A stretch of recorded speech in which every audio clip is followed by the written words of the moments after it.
Бүгд найрамдах Монгол ард улсын баатар армийн генерал Батын Дорж эх орныхоо төлөө зориулсан амьдрал.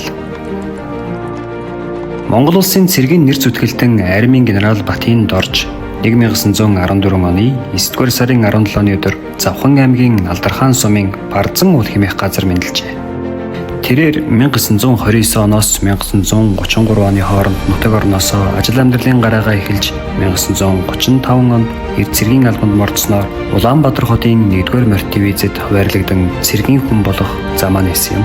Залуу дайчин Б. Дорж 1937 онд салааны зэрэгчээр дэвшин ажиллаж мөн ондоо Монгол ардын хосголт намд илсэн өөрийн удирдах авьяас чадвараа харуулж эхэлсэн байна. Түүний цэргийн хэрэгт гаргасан эдвэг зүтгэлийг үнэлж 1939 оны 2-р сард маршал Хорлоогийн чабалсангийн тушаалаар 1-р дивизийн дарга бөгөөд Улаанбаатар хотын гарнизоны даргаар томилжээ.